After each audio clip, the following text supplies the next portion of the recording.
In the heart of Africa's vast wilderness, where the sun painted the earth in shades of gold and crimson, there lived a truth that would shake the very foundations of what we believe about human courage. This is not a tale born from imagination, but a story carved into the bones of our ancestors, whispered through generations, and, finally, revealed through the patient work of archaeologists who refused to give up on a mystery that had haunted them for decades. What if everything you thought you knew about prehistoric humans was wrong? What if our ancient ancestors possessed a kind of bravery that modern humanity has forgotten? Deep in the archaeological layers of what was once a thriving settlement, scientists discovered evidence of an event so extraordinary that it challenges our understanding of early human communities. This is the story of Kibo, a young hunter whose name has been lost to time, but whose actions echo across millennia. It's the story of a village that faced extinction and the impossible choice one person made that saved them all. The evidence lies buried in ancient tool marks, in the arrangement of bones, in the careful placement of stones that tell a story more gripping than any fiction. But this story comes with a warning. Once you learn what real courage looks like, you may never see your own challenges the same way again. Because sometimes the greatest battles aren't fought with weapons or armies. Sometimes they're fought by ordinary people who discover that extraordinary circumstances require them to become something more than they ever imagined possible. Welcome to a journey that begins not with words written on a page, but with truths carved into stone, preserved in ash, and written in the very DNA of human survival. The morning sun cast long shadows across the excavation site in Tanzania's Oldaway Gorge when Dr. Sarah Chun first noticed something unusual about the ancient settlement they had been studying for months. The layer of volcanic ash that had preserved this prehistoric village told a story, but it wasn't the story she had expected to find. Chen knelt carefully beside the exposed remains, her trained eyes scanning the arrangement of tools, bones, and shelter foundations.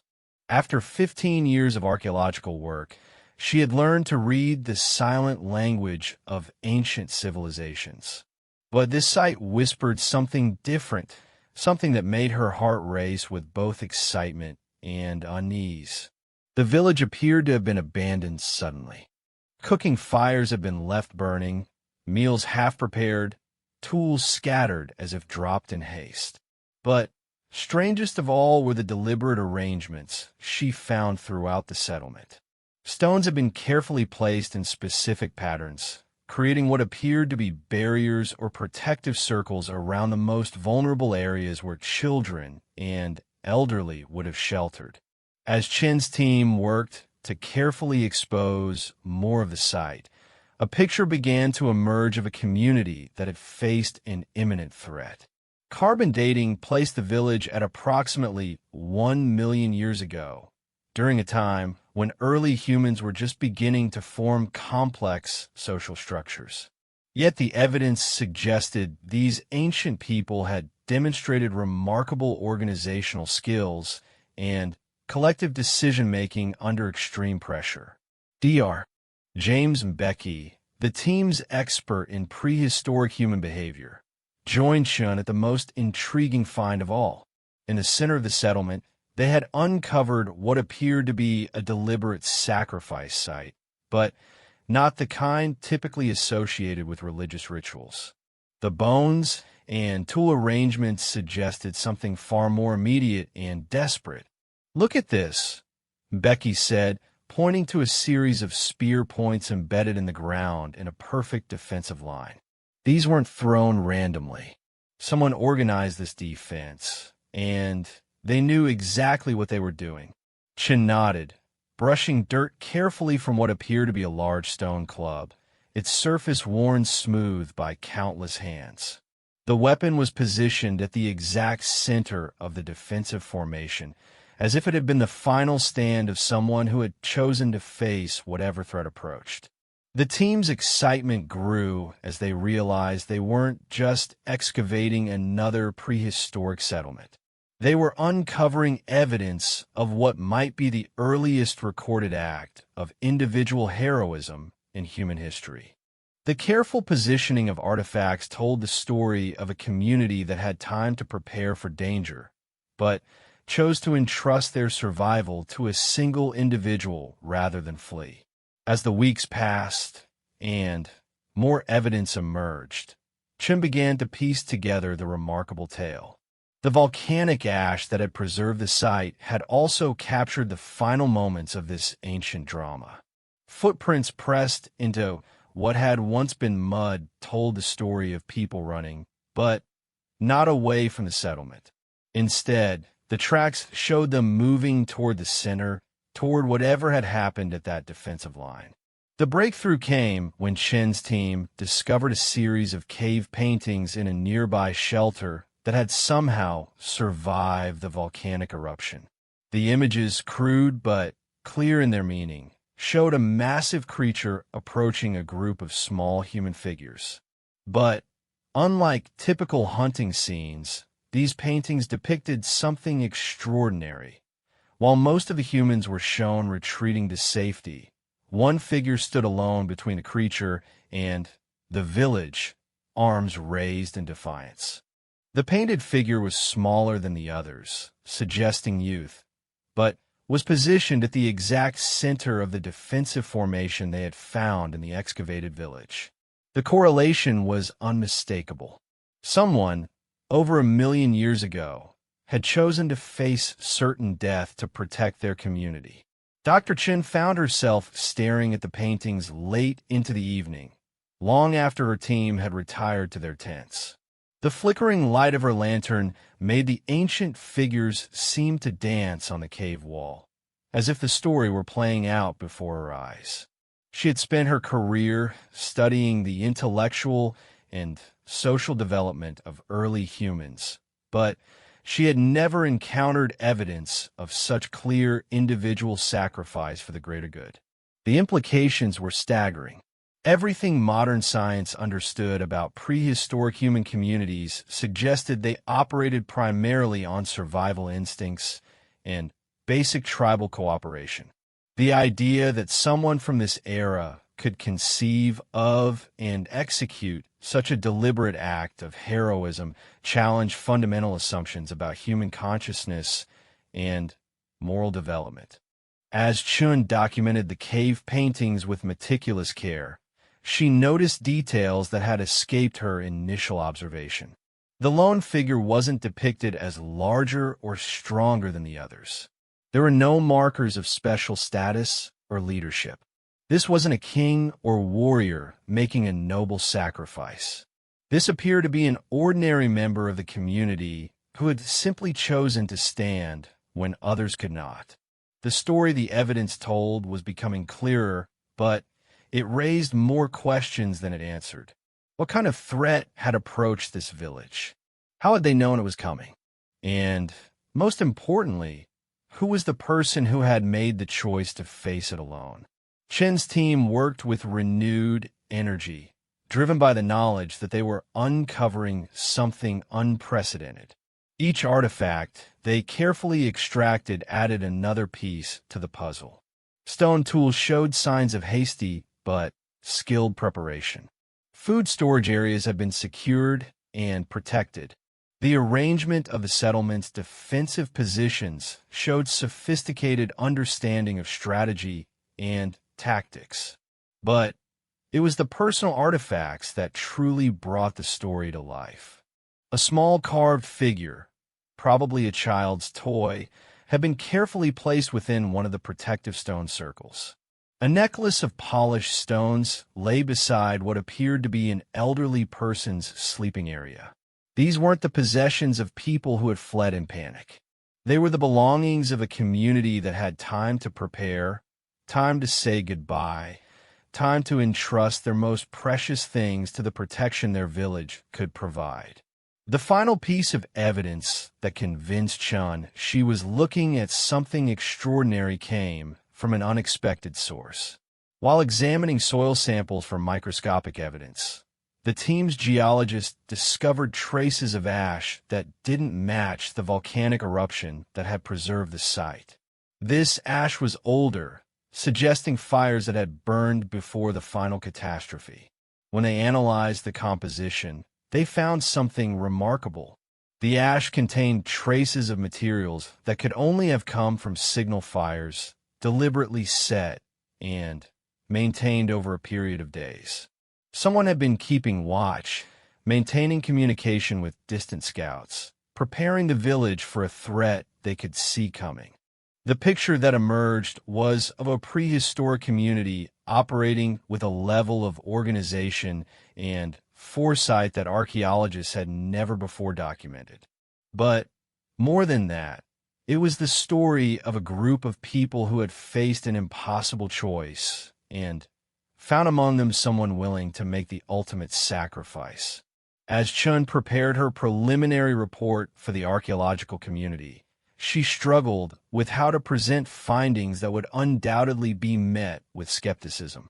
The evidence was clear, but the implications challenged so much of what was accepted about early human development that she knew her work would face intense scrutiny. But the evidence spoke for itself.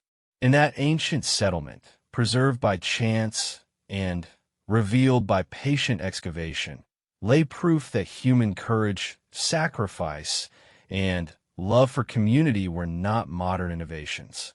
They were perhaps the very qualities that had allowed humanity to survive and thrive against impossible odds. The story of Kibo, as Chun had begun to think of the unknown hero, was more than just an archaeological discovery. It was a reminder that the capacity for extraordinary courage had been part of humanity's story from the very beginning. And somewhere in that million-year-old village, the evidence of that courage waited to tell its complete tale.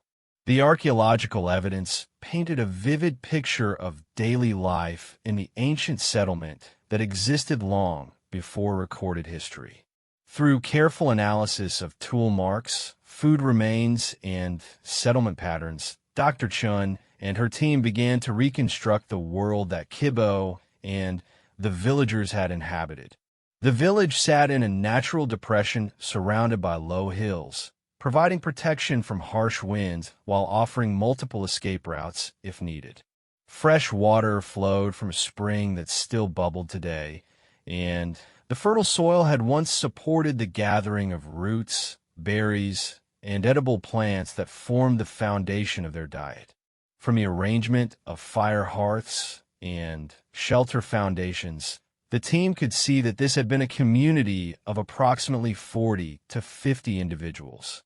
The settlement showed signs of permanent occupation, with well-worn paths between structures and carefully maintained communal areas. This wasn't a temporary camp, but a true village where families had lived, worked, and raised their children for generations.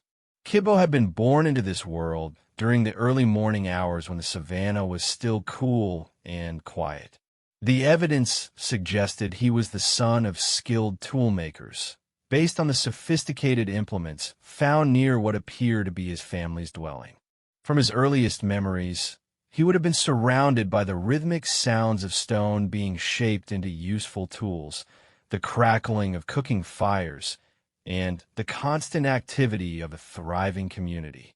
As a child, Kibo learned the essential skills of survival through play and observation.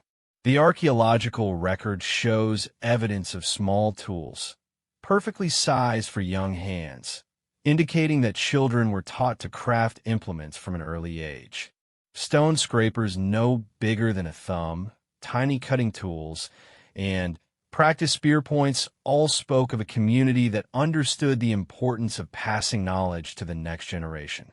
The village operated on principles of shared responsibility and collective decision-making. Tool caches scattered throughout the settlement suggested that important implements were held in common, available to anyone who needed them. The largest and most sophisticated tools showed where patterns indicating they had been used by multiple hands, passed from person to person as tasks demanded. Food gathering was a community effort that required careful coordination and planning. The team's analysis of plant remains and animal bones revealed a sophisticated understanding of seasonal cycles and resource management. The villagers timed their activities to take advantage of migration patterns, fruiting seasons, and optimal hunting conditions. Kibbo grew up learning to read the subtle signs of the natural world. He could identify which plants were safe to eat by the shape of their leaves and the color of their stems.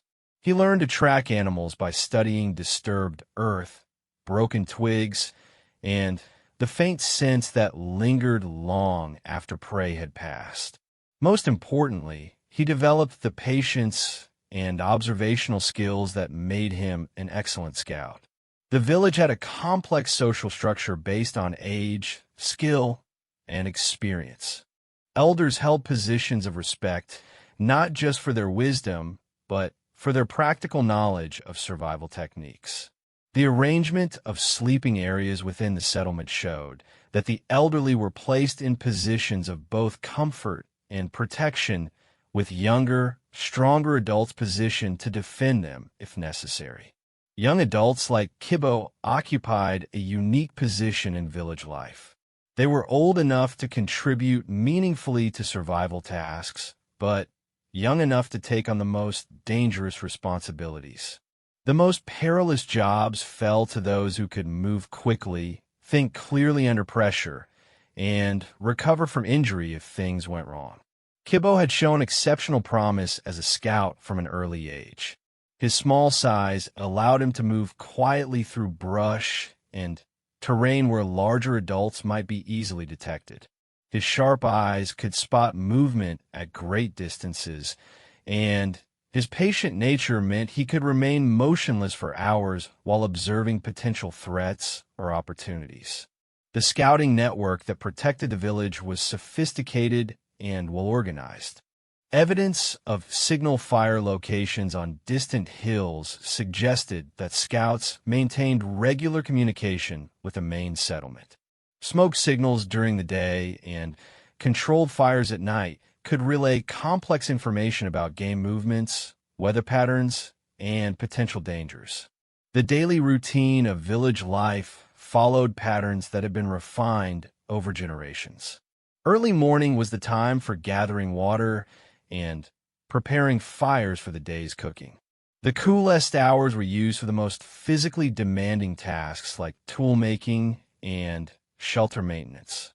Midday brought rest and food preparation, while late afternoon was reserved for hunting, gathering, and scouting activities. Kibbo's typical day began before dawn, when he would check the village perimeter for any signs of nighttime visitors.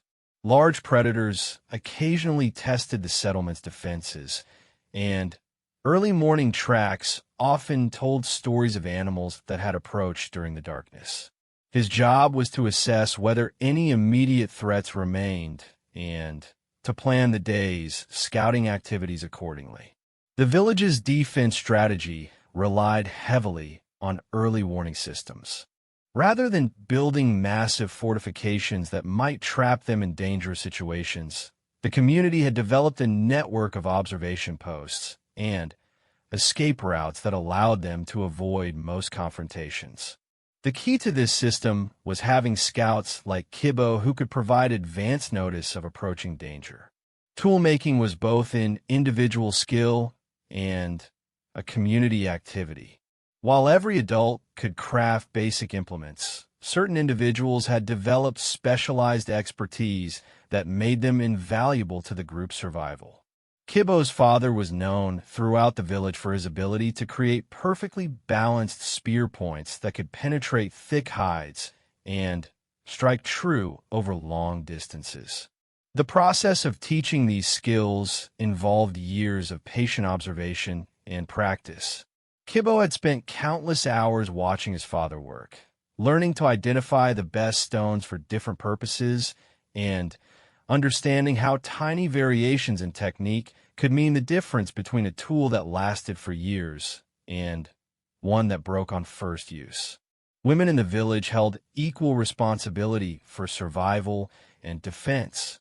The archaeological evidence showed no clear gender divisions in tool ownership or weapon access. Large grinding stones and food processing equipment required significant strength to operate effectively, while precision tasks like creating cutting tools demanded the same level of skill regardless of who performed them. The village's children were raised communally, with all adults sharing responsibility for their education and protection. This system ensured that essential knowledge was passed down even if individual parents were lost to accident or illness. It also meant that every child learned from multiple teachers, developing a broad range of skills rather than specializing too early. Kibbo had learned plant identification from the village's eldest woman, who could distinguish between dozens of similar-looking species by touch and smell alone. From the master tracker, he learned to read animal signs and predict behavior patterns. The village's best climber taught him how to scale cliffs safely to reach birds' nests and observe from high vantage points. The spiritual life of the village was deeply connected to their practical survival needs. The cave paintings near the settlement showed not just hunting scenes, but complex ceremonies that appeared to combine practical planning with ritualistic elements. Before major hunts or scouting expeditions, the community gathered to share information, coordinate activities, and reinforce their commitment to mutual protection. These gatherings served multiple purposes beyond the spiritual. They were opportunities to share intelligence about animal movements, weather changes, and potential threats. They reinforced social bonds and reminded everyone of their responsibilities to the group. Most importantly, they provided a forum for making collective decisions about how to respond to challenges. The village had faced difficulties before the final crisis that would test Kibbo's courage.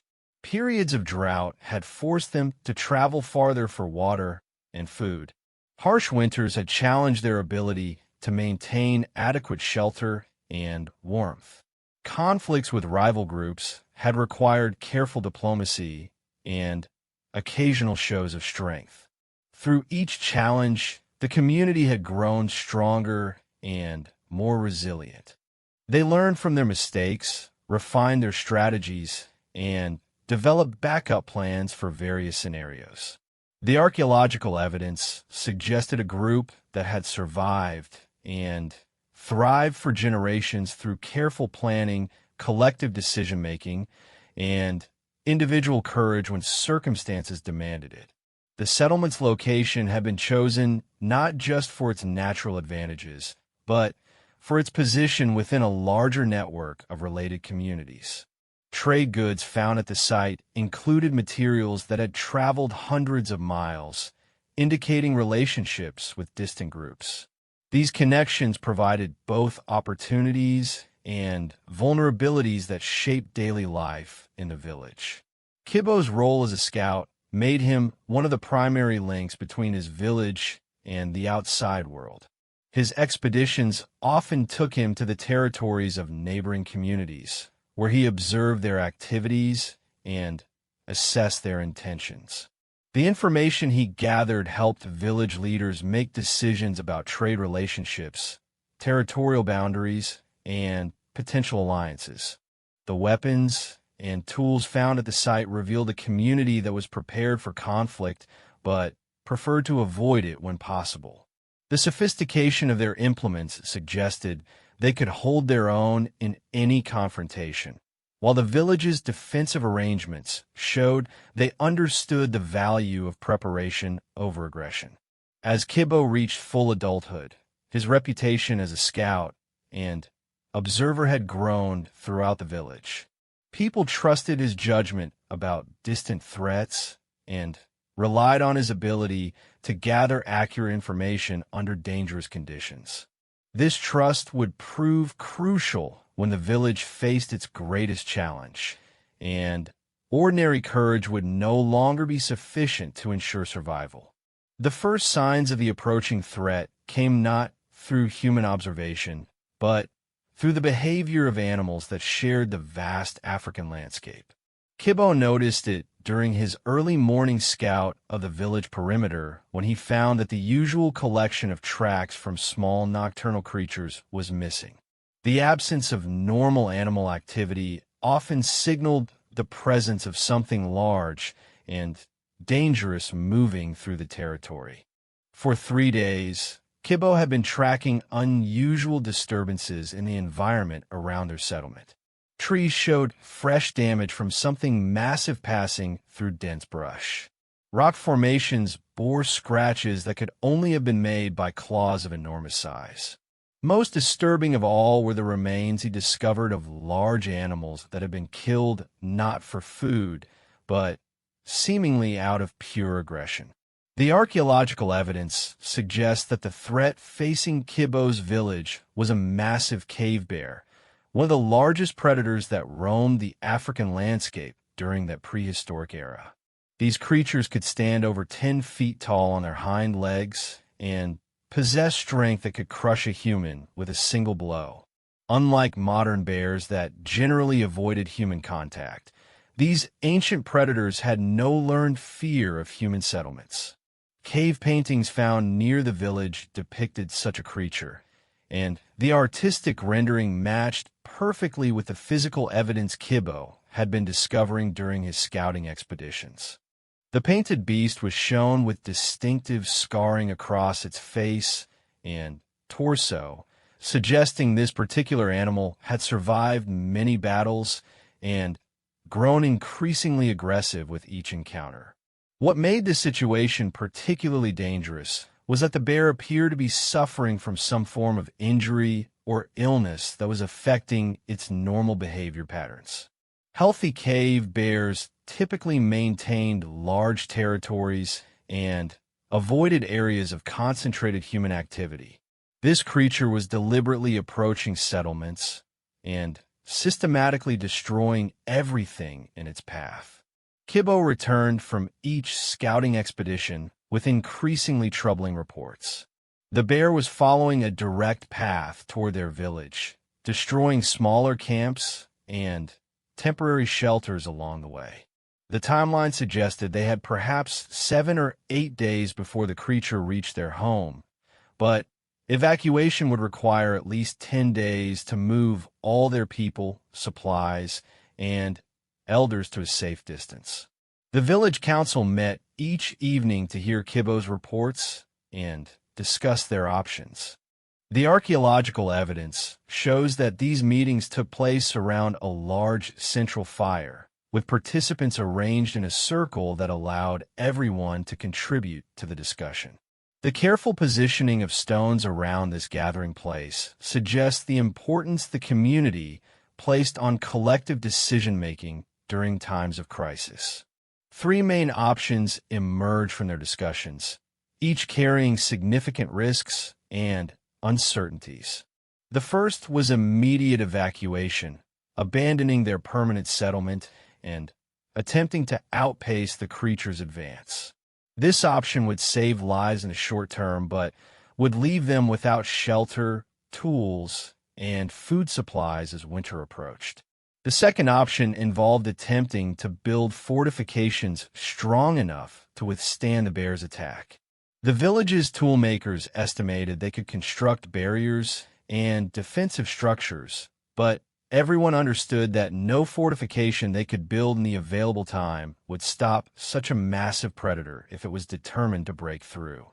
The third option was the most dangerous, but potentially most effective: organizing a coordinated attack to drive the creature away or kill it before it could reach the village. This strategy would require volunteers willing to face almost certain death, and even success would likely come at a terrible cost in human lives. As the days passed and the creature drew closer, the debate within the village intensified. Older members of the community favored evacuation, arguing that preserving human life was more important than protecting possessions and territory.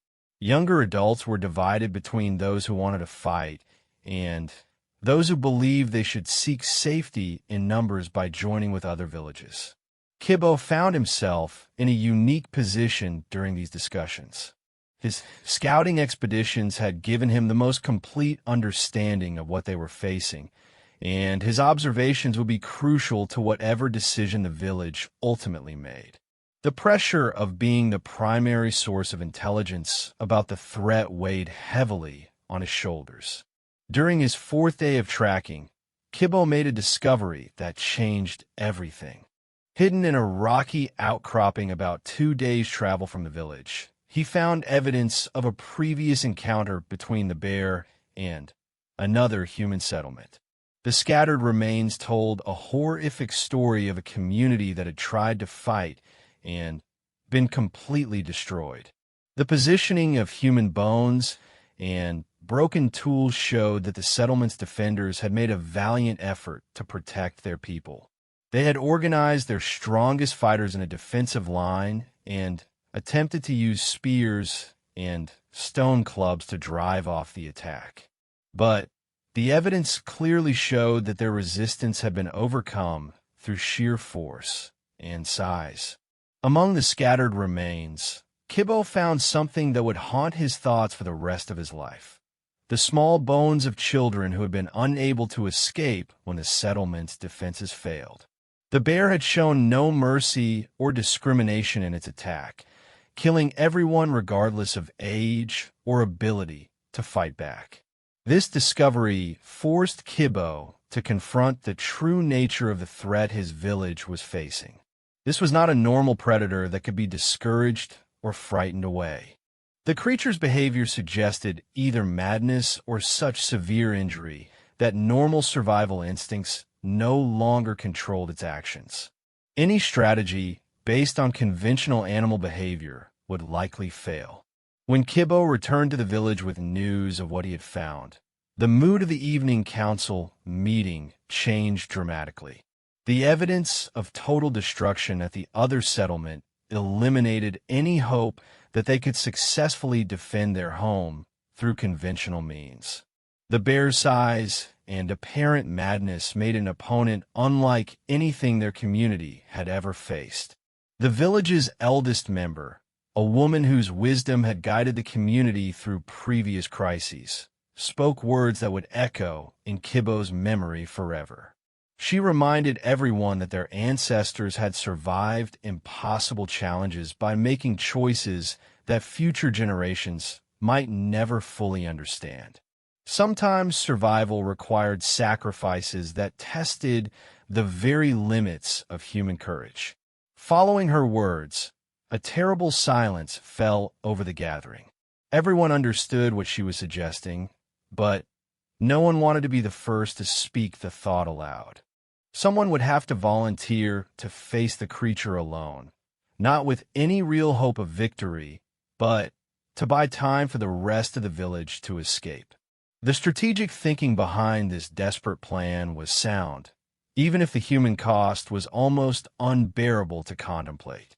A single person could move quickly and choose the time and location for an encounter with the bear. They could draw the creature away from the village's escape route and force it to expend energy in pursuit rather than destruction. Most importantly, a solo confrontation would avoid the coordination problems that had doomed the other settlement. Multiple defenders required communication and mutual support that became impossible once a battle began. A single fighter could adapt instantly to changing circumstances and make split-second decisions without worrying about the safety of companions. As the evening wore on, the discussion gradually shifted from whether someone should make this sacrifice to who that person should be. The village's strongest fighters volunteered immediately, arguing that they had the best chance of inflicting enough damage to slow the creature's advance. But others pointed out that the mission's real purpose was delay, not victory, and that required speed and intelligence rather than pure strength. Kibbo listened to these debates with growing certainty about what he needed to do. His detailed knowledge of the creature's behavior and movement patterns made him the logical choice for such a mission. His small size and speed would allow him to stay ahead of the bear long enough to draw it away from the village. Most importantly, his role as a scout meant he understood better than anyone how to use terrain and distance to his advantage. The archaeological evidence suggests that the final decision was made during the 6th Evening Council, just 2 days before the creature was expected to reach the village. The careful arrangement of personal possessions found at the site indicates that people used this time to prepare for separation, not knowing if they would ever see their home again. Some villagers spent the time crafting special tools and weapons that might help their defender survive the impossible mission. Others gathered supplies and prepared for the evacuation that would begin immediately after the confrontation.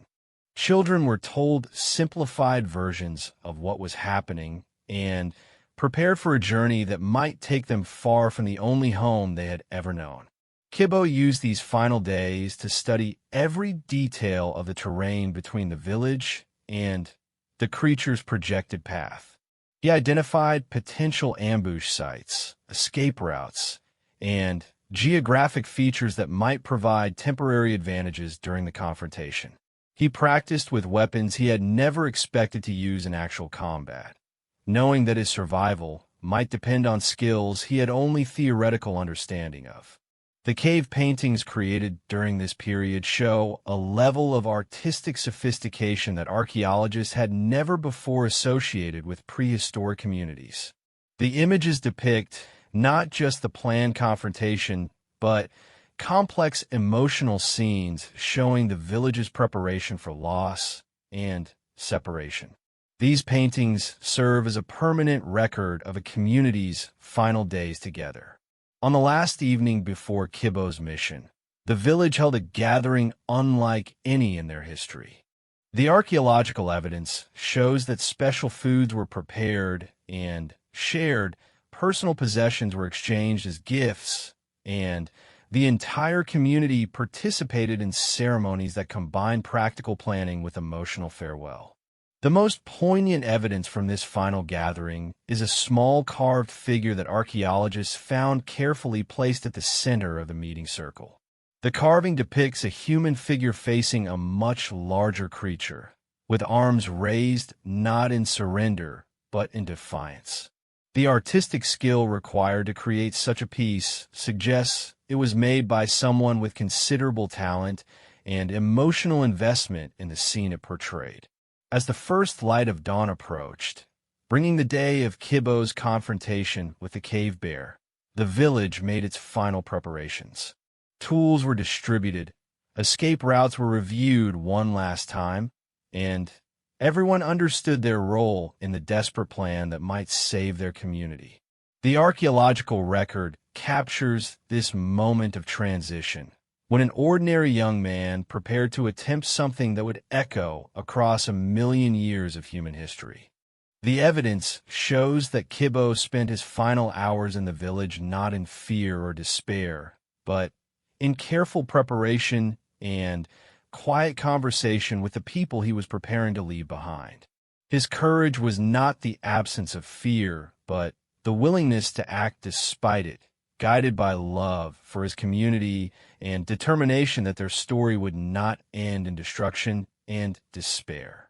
The morning of the confrontation dawned clear and cold, with a thin mist rising from the valley floor that would either provide concealment or create deadly visibility problems, depending on how the encounter unfolded.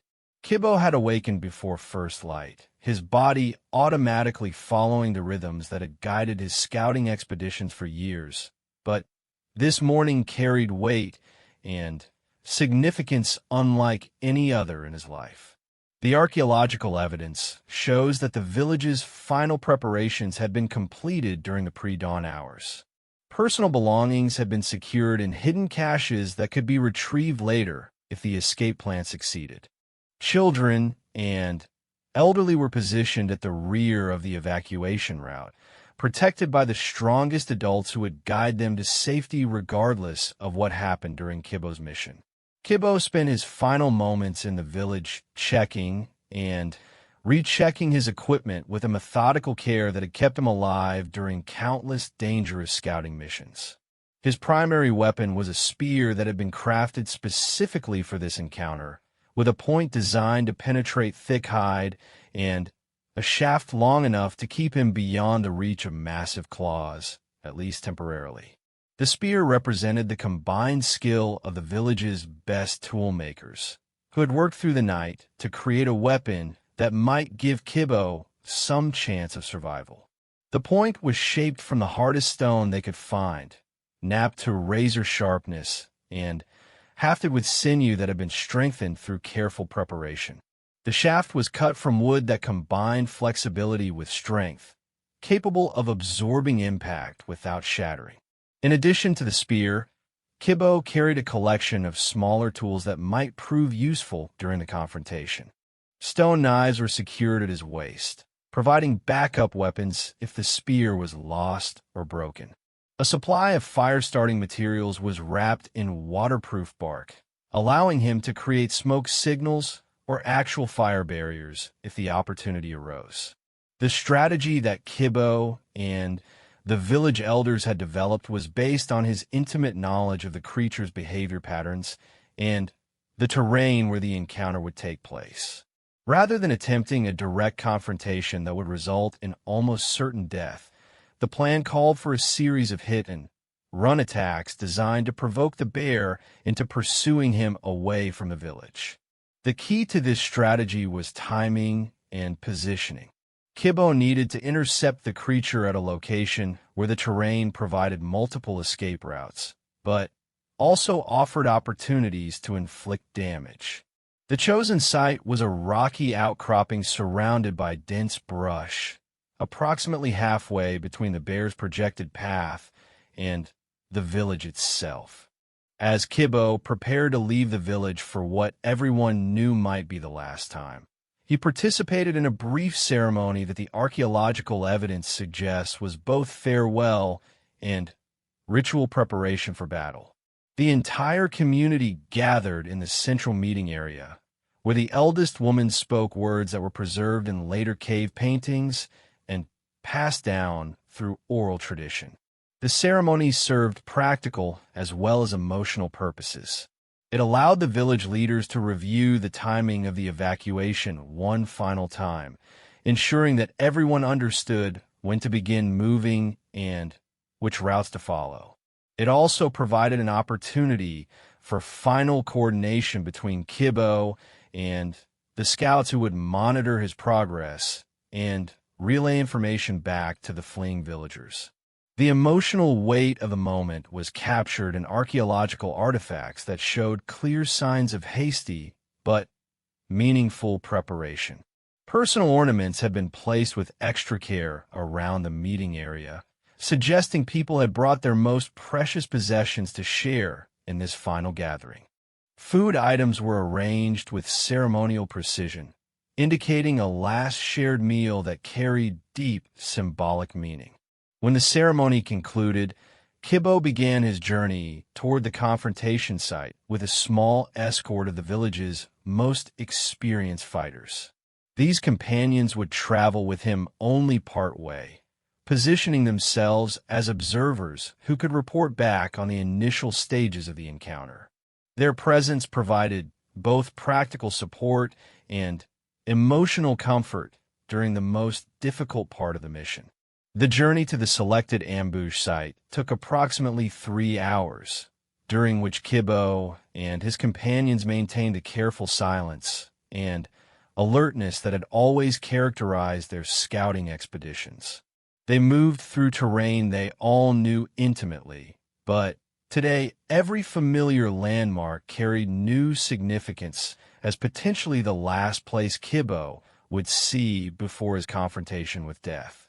Evidence from the archaeological site suggests that the companions used this travel time to make final adjustments to the tactical plan based on current conditions. The morning mist was clearing more slowly than anticipated, which could provide additional concealment, but might also make it harder for Kibbo to assess the creature's movements and reaction to his attacks. When they reached the predetermined separation point, approximately 1 hour from the ambush site, Kibbo's companions prepared to take their observation positions while he continued alone toward his encounter with the cave bear. The archaeological evidence shows that this separation was marked by the exchange of small personal items, tokens that served as both good luck charms and final gifts between people who might never meet again. The final approach to the confrontation site required all of Kibbo's skills as a scout and tracker. He needed to reach the rocky outcropping without alerting the creature to his presence, position himself for maximum tactical advantage, and time his initial attack to achieve maximum surprise and damage. The margin for error was essentially zero, as any mistake would result in immediate death. As Kibbo moved through the dense brush surrounding the ambush site, he could hear the creature approaching from the opposite direction. The sound of massive paws striking the ground created a rhythmic vibration that he could feel through the soles of his feet. Branches cracked and snapped as the bear pushed through vegetation that would have stopped any normal animal, demonstrating the raw power that Kibbo would soon face. The first glimpse of his opponent confirmed everything that Kibbo's previous observations had suggested. The cave bear was enormous even by the standards of its species, with a massive head that showed the scars of previous battles and eyes that reflected an intelligence and fury that made it far more dangerous than a merely aggressive animal. What struck Kibbo most forcefully was the creature's obvious illness or injury. Its movements, while still powerful, showed a slight favoring of one side that suggested internal damage. Its breathing was labored, creating visible clouds of steam in the cool morning air. Most disturbing of all were the patches of missing fur and exposed wounds that indicated this bear had recently fought other large predators and emerged victorious but damaged.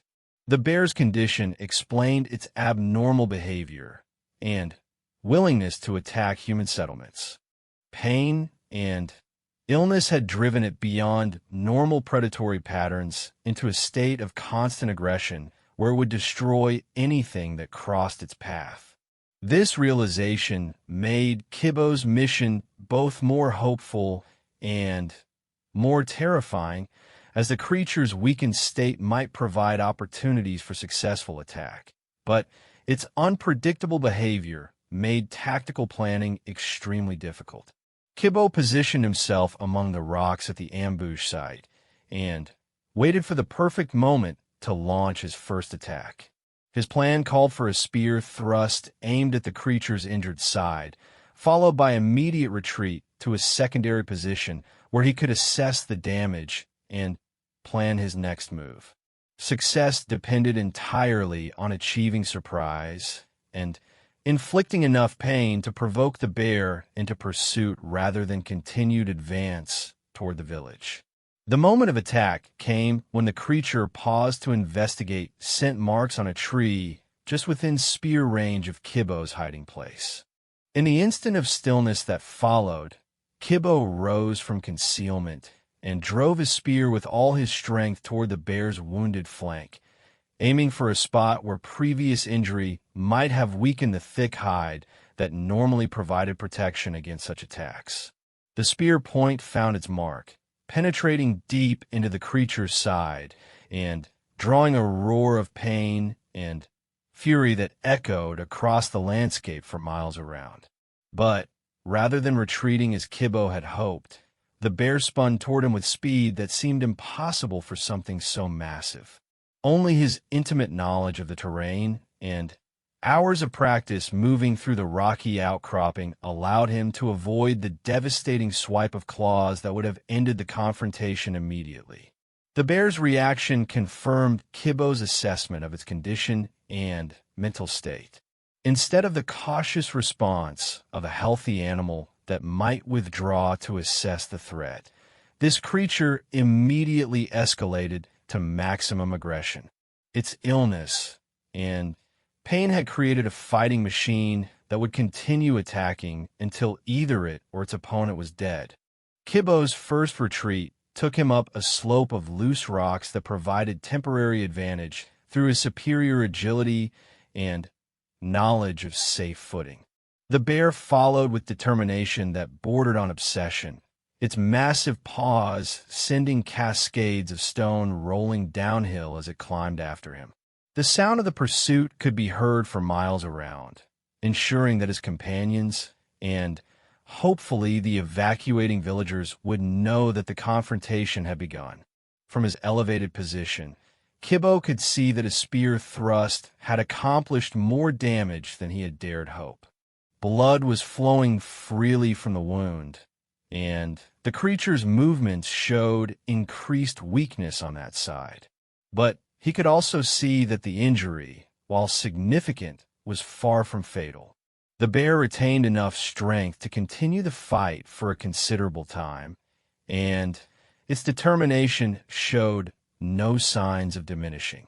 The tactical situation required Kibbo to maintain distance while continuing to inflict damage, a nearly impossible challenge given the terrain and his opponent's relentless aggression. His secondary weapons were designed for close combat, but getting close enough to use them effectively would likely result in his immediate death. The solution required creativity and desperate courage that went beyond anything his training had prepared him for. Kibbo's second attack came when the bear paused to navigate a particularly difficult section of the rocky slope. Using a technique he had developed for hunting small game in similar terrain, he dislodged a large stone from above the creature's position and guided its fall to strike the same wounded area his spear had damaged. The impact drew another roar of pain and caused visible staggering, but also intensified the bear's determination to reach him. The chase that followed tested every skill Kibbo had developed during years of scouting in dangerous territory. He led the creature through a maze of rock formations, dense brush, and treacherous footing that favored agility over strength. Each turn and obstacle was chosen to force the bear to expend energy while providing opportunities for additional attacks. Throughout the pursuit, Kibbo maintained awareness of his ultimate objective, drawing the creature as far as possible from the village's location and keeping it occupied long enough for the evacuation to reach safety. Personal survival, while desperately desired, was secondary to completing the mission that would save his people's lives.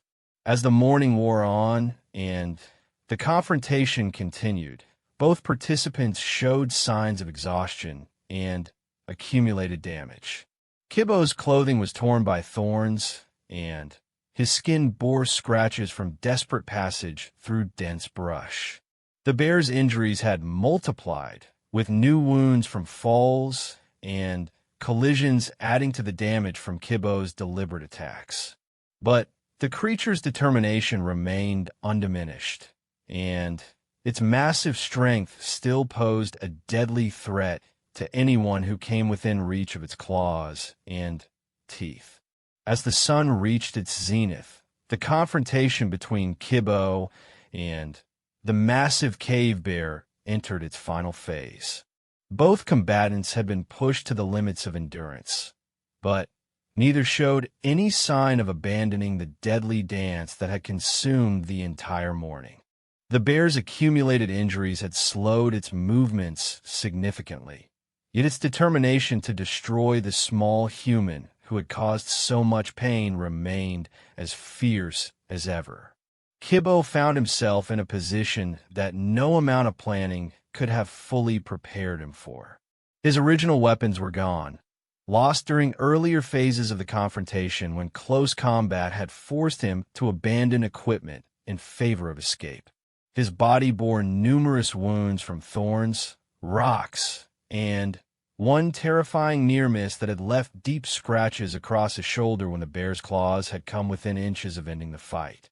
The terrain around the confrontation site told a story of desperate struggle that would be preserved in the archaeological record for future discovery. Broken branches marked the path of their chase through dense brush. Disturbed stones and displaced earth showed where both participants had fought for footing on treacherous slopes. Most significantly, scattered blood traces indicated that Kibbo had succeeded in his primary objective of inflicting serious damage on his opponent. Throughout the morning's battle, Kibbo had remained aware of his ultimate responsibility to protect the village's evacuation. The sounds of conflict had carried for miles across the landscape, providing the fleeing villagers with confirmation that their defender was still alive and keeping the creature occupied. But as his strength began to fail and his options for continued evasion diminished, he knew that the final phase of his mission was approaching. The bear's condition had deteriorated substantially since the confrontation began. Its breathing had become increasingly labored, and the combination of pre-existing illness with fresh wounds was taking a visible toll. But the creature's size and natural resilience meant it retained enough strength to continue fighting for a considerable time. More importantly, its pain-driven madness showed no signs of diminishing, ensuring that it would pursue Kibbo until one of them could no longer continue. As the morning progressed into afternoon, Kibbo realized that his mission was approaching a crucial decision point. He had succeeded in drawing the creature far from the village and keeping it occupied long enough for the evacuation to reach safety. But his own survival was becoming increasingly unlikely as his strength failed and his options for continued evasion were exhausted. The rocky outcropping where the confrontation had begun was now miles behind them. Kibbo had led the bear through a complex route that took advantage of every terrain feature that might provide temporary advantage or slow the creature's pursuit. But they were now in open country with fewer opportunities for concealment or tactical positioning, and Kibbo's exhaustion was making it harder to maintain the speed and agility that had kept him alive. It was in this moment of extremity that Kibbo made a decision that would echo across 1,000,000 years of human history. Rather than continuing to flee until his strength completely failed, he chose to turn and face his opponent in a final confrontation that would determine the outcome of their deadly struggle. The archaeological evidence suggests this choice was made not from desperation, but from careful calculation of the tactical situation. Kibbo selected a small clearing where scattered boulders would provide some protection, but not enough cover to allow extended evasion. His remaining weapons consisted of a single stone knife and his intimate knowledge of the terrain features around him. Against a creature that outweighed him by hundreds of pounds and possessed natural weapons that could kill with a single blow, these advantages seemed pitifully inadequate. But Kibbo's years as a scout had taught him that victory often went not to the strongest combatant, but to the one who best understood how to use available advantages. The bear's injuries had created specific weaknesses that a skilled fighter might exploit. Its illness affected balance and coordination in ways that careful observation could predict. Most importantly, its pain-driven aggression had eliminated the natural caution that normally protected predators from taking excessive risks. The final confrontation began when Kibbo deliberately exposed himself in the center of the clearing, abandoning the hit-and-run tactics that had served him throughout the morning. The bear's reaction was immediate and predictable, a direct charge that committed all its remaining strength to a single overwhelming attack designed to end the fight instantly. Kibbo's response demonstrated the culmination of everything he had learned during years of survival in one of the world's most dangerous environments. instead of attempting to meet the creature's charge or flee from it. He used his superior agility and knowledge of the terrain to redirect the attack toward the largest boulder in the clearing, a massive stone formation that could absorb the impact of the bear's tremendous momentum. The technique required perfect timing and absolute commitment to a course of action that allowed no margin for error. Kibbo waited until the bear was fully committed to its charge before moving to one side and using his stone knife to inflict additional damage as the creature passed. The goal was not to kill his opponent, but to ensure that its own momentum would carry it into a collision with the immovable stone obstacle. The impact when the bear struck the boulder was tremendous, creating a sound that echoed across the landscape like thunder. The creature's massive skull collided with solid rock at tremendous speed, causing injuries that added to the accumulated damage from hours of combat. But even this devastating blow was not immediately fatal, and the bear's extraordinary resilience kept it conscious and dangerous. What followed was a brief period that tested the very limits of human courage and determination. The bear, stunned but still alive, attempted to rise and continue the fight. Kibbo, exhausted and wounded but driven by absolute determination to complete his mission, closed to point-blank range and used his remaining strength to inflict wounds that would prove fatal even if they did not kill immediately. The archaeological evidence suggests that this final phase of combat lasted only minutes, but required every skill and ounce of courage that Kibbo possessed. He used his knife to target vital areas that his earlier attacks had weakened, accepting enormous personal risk in order to ensure that the creature would not survive to threaten his village or any other human settlement.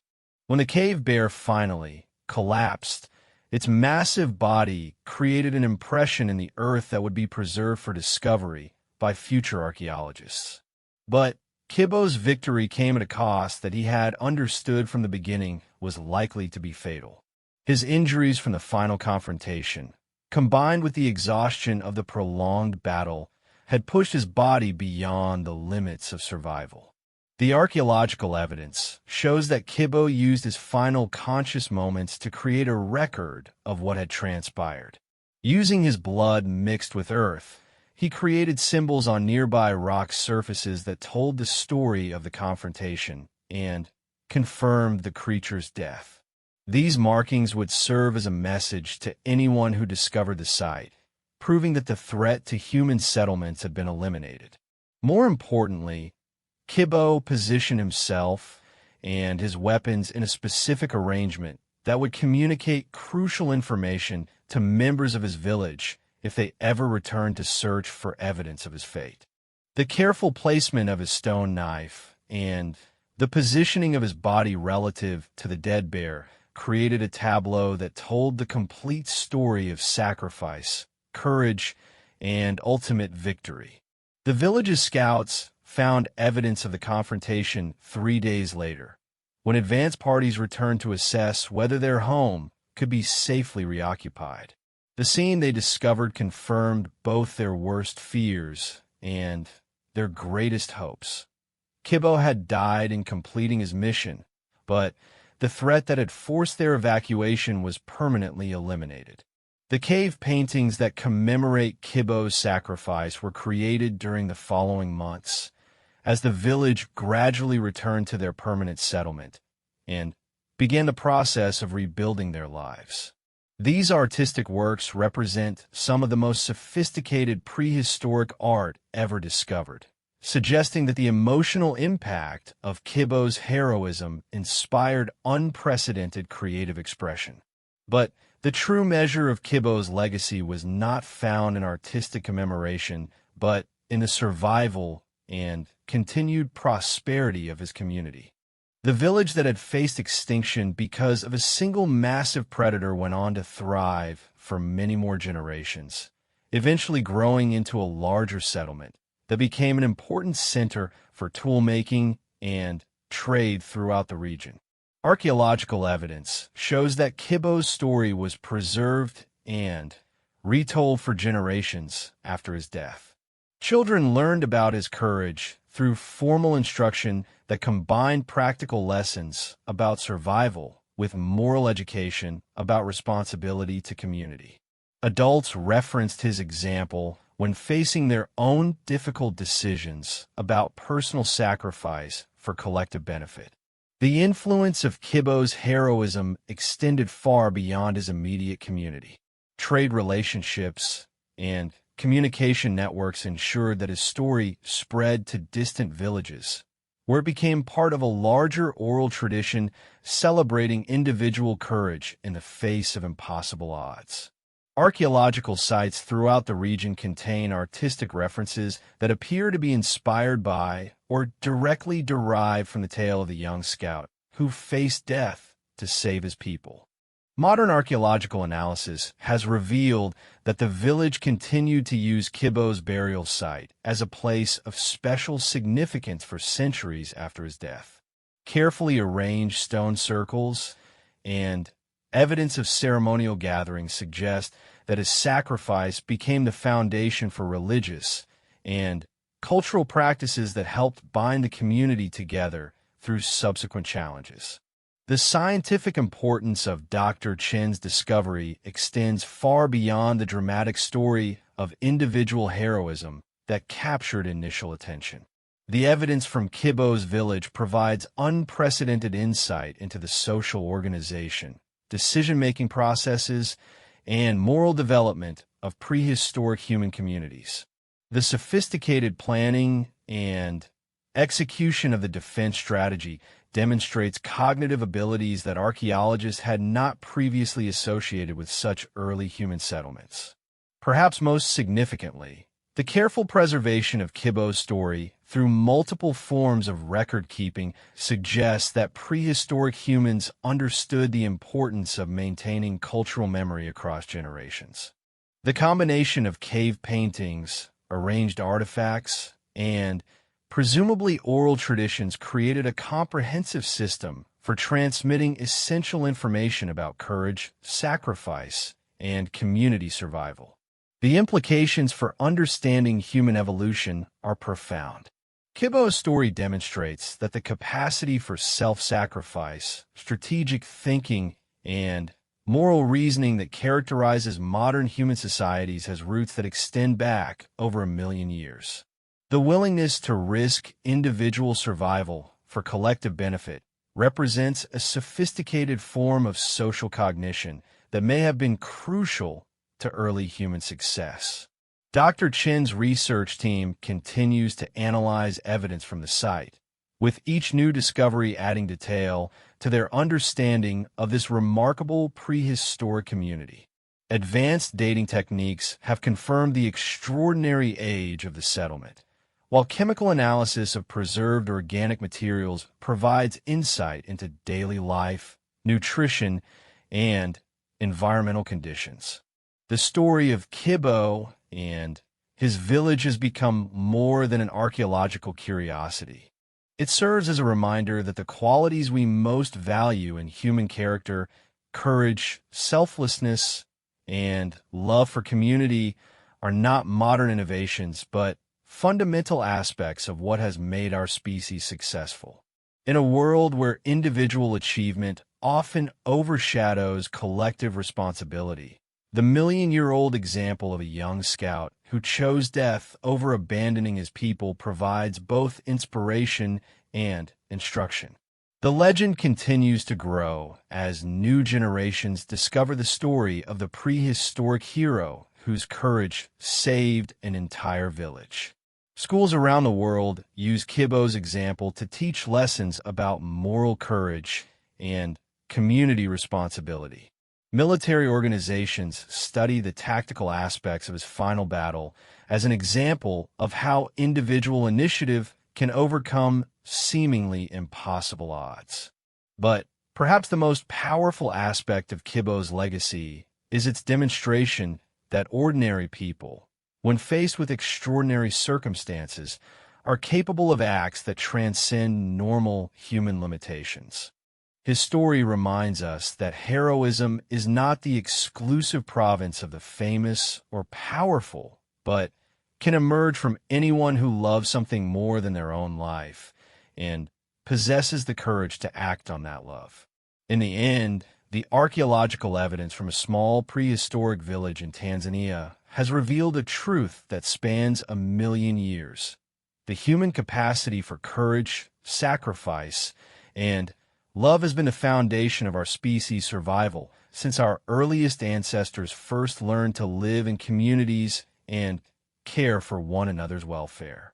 Kibo's sacrifice was not just an individual act of heroism, but an early expression of the values that continue to define humanity at its best.